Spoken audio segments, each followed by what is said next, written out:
은퇴라는 단어에는 오랜 시간 직장에서 버틴 끝에 얻은 해방감과 동시에 앞으로의 삶을 어떻게 살아가야 할지 모르는 막막함이 함께 들어있다.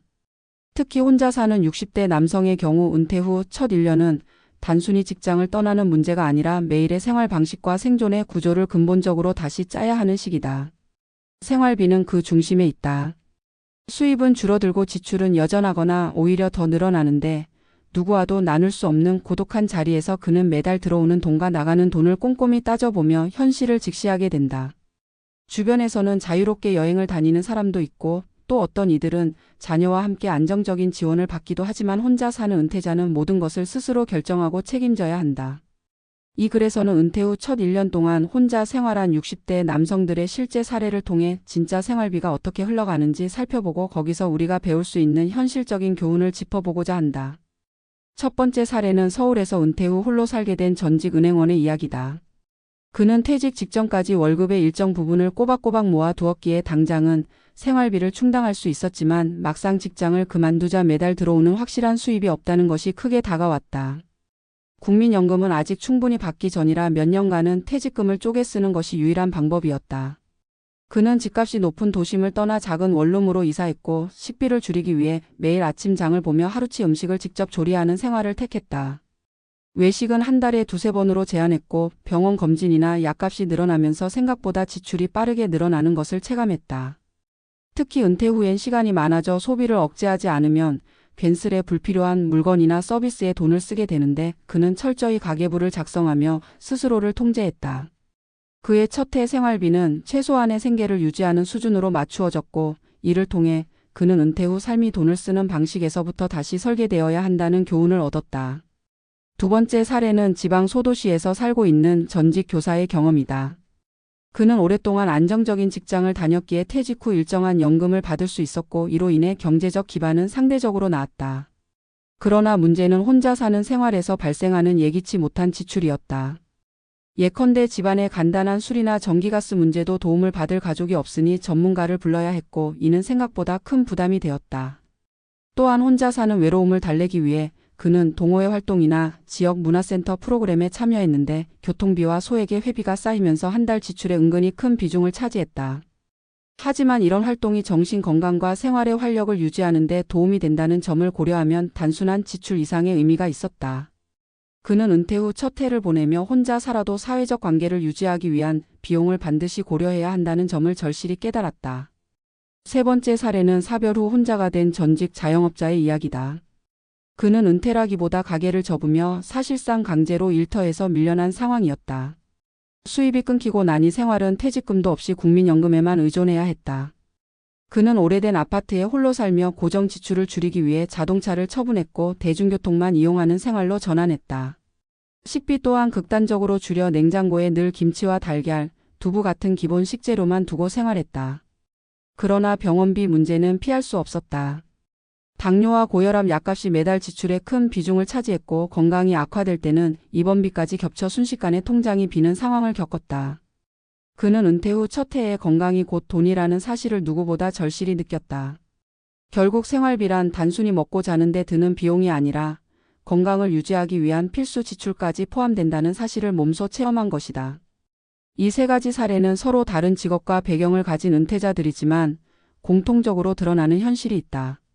첫째, 은퇴 후 첫 해는 생활비를 줄이는 데 집중하는 시기이자 동시에 새로운 소비 패턴을 만들어가는 과정이다. 둘째, 혼자 산다는 것은 경제적으로나 심리적으로 예상치 못한 지출을 수반하며 이는 가계의 안정성을 흔들 수 있다.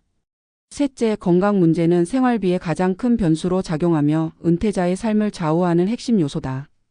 은퇴 후 첫 1년은 단순히 시간을 보내는 것이 아니라 앞으로의 노후를 어떻게 살아갈 것인가를 시험하는 예행 연습과 같다. 돈을 어떻게 쓰고 어디에 아껴야 하며 무엇에 투자해야 하는지에 따라 그 이후의 삶이 크게 달라진다. 따라서 은퇴를 앞두고 있는 사람이라면 단순히 일정 금액이 있으면 된다고 생각할 것이 아니라 실제 지출 구조를 세세히 가늠해보고 건강관리와 사회적 관계 유지에 필요한 비용까지 포함한 생활 계획을 세워야 한다. 은퇴 후 혼자 사는 60대 남성의 생활비는 숫자로만 환산되는 단순한 금액이 아니다. 그것은 자유와 고독, 건강과 생존, 그리고 인간다운 삶을 지탱하는 최소한의 조건이자 앞으로 남은 세월을 어떻게 버틸 것인지에 대한 냉정한 답안지이기 때문이다. 은퇴 후 첫 1년이라는 시간은 누구에게나 낯설고도 가혹한 시험대가 된다. 직장에서 오랜 시간 몸담아 온 사람일수록 퇴직의 순간은 곧 삶의 질서를 잇는 경험으로 다가온다. 매일 출근길을 오가던 습관, 사람들과의 관계, 그리고 무엇보다 정기적으로 들어오던 월급이 사라진 자리에는 비어있는 시간이 가득 차고 그 속에서 개인은 자신의 삶을 유지하기 위한 새로운 구조를 만들어야 한다. 흔히 은퇴 후 생활비를 단순히 식비와 주거비, 의료비의 합산으로 계산하지만 실제 현실은 그렇게 단순하지 않다.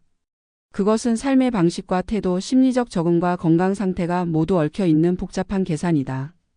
전문가적 관점에서 은퇴 후 혼자 사는 60대 남성들의 생활비 문제를 살펴보면 몇 가지 중요한 시사점이 드러난다. 첫째, 은퇴 생활의 핵심 변수는 고정비와 변동비의 균형이다.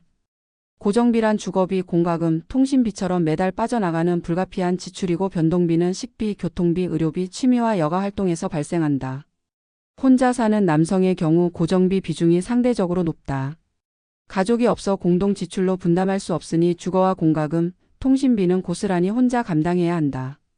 원룸이나 소형 아파트로 이사를 가더라도 관리비와 전기가스 요금은 크게 줄어들지 않는다. 변동비 역시 은퇴 초기에는 예상보다 커질 수 있다.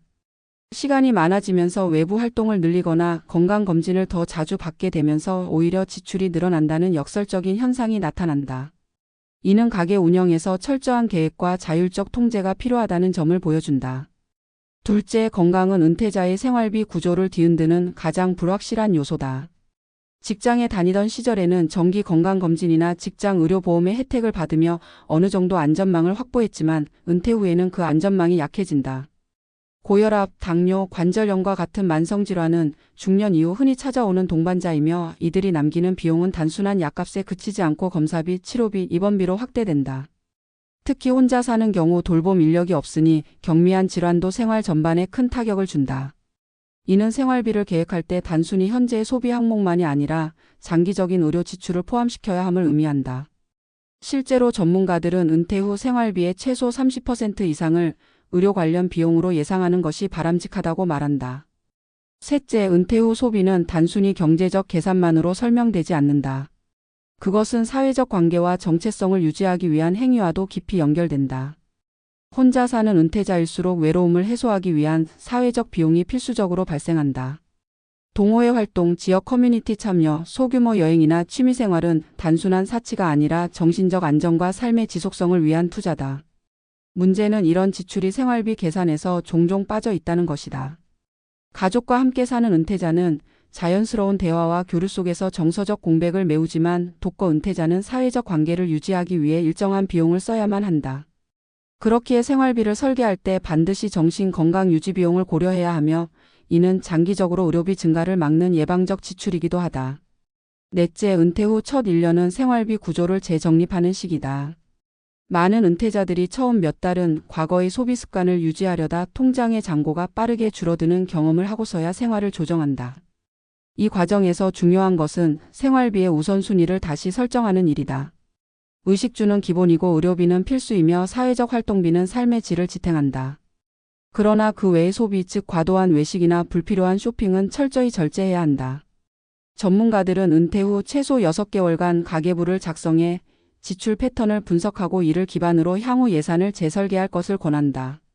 다섯째, 은퇴 후 생활비 문제는 단순히 개인의 재정 관리 능력만으로 해결되지 않는다. 제도적 장치와 사회적 안전망의 보완이 필수적이다. 국민연금은 일정 수준의 기반을 제공하지만 독거 은퇴자에게는 충분하지 않다. 기초연금이나 지자체에서 제공하는 복지 서비스, 의료비 지원 제도 등을 적극적으로 활용하는 것이 필요하다. 문제는 많은 은퇴자들이 이런 제도에 대해 잘 알지 못하거나 신청 절차가 번거로워 외면한다는 점이다. 전문가의 시각에서 본다면 정보 접근성과 제도의 활용 능력이 곧 생활비 절감 능력이다. 따라서 은퇴 준비 과정에서 재무 교육뿐 아니라 복지 서비스에 대한 이해와 활용 교육도 병행되어야 한다. 마지막으로 강조해야 할 점은 생활비를 바라보는 태도다. 은퇴 전에는 돈을 벌어오는 능력이 중심이었다면 은퇴 후에는 돈을 지켜내고 관리하는 능력이 핵심이 된다. 이는 단순한 절약이 아니라 전략적 배분이다. 현재의 지출과 미래의 위험을 동시에 고려하며 삶의 질을 유지하는 균형을 찾는 것이다. 전문가들은 이를 적응적 소비라고 부른다. 즉 변화하는 상황에 따라 유연하게 소비를 조정하는 능력이 은퇴자의 생존력을 결정한다. 결론적으로 은퇴 후 첫 1년, 특히 혼자 사는 60대 남성의 생활비는 단순한 금전 문제가 아니라 삶 전체를 재구성하는 문제다. 주거비, 식비, 의료비 같은 눈에 보이는 지출뿐 아니라 사회적 관계 유지와 정신적 안정을 위한 비용까지 포괄해야 하고 그 과정에서 건강이라는 불확실성을 어떻게 관리하느냐가 관건이 된다. 은퇴자는 더 이상 수입으로 지출을 메우는 사람이 아니라 제한된 자원을 전략적으로 운영하는 관리자가 된다. 전문가적 시각에서 보면 이 1년은 앞으로의 노후가 어떤 모습으로 펼쳐질지를 결정짓는 전환점이다. 따라서 은퇴를 앞둔 이들은 반드시 생활비에 대한 현실적인 이해와 계획을 먼저 세우고 제도적 지원을 충분히 활용하며 무엇보다 자신에게 맞는 소비 습관을 확립해야 한다. 그렇게 할 때만이 은퇴 후의 삶은 단순히 버티는 시간이 아니라 의미 있는 생활로 채워질 수 있다.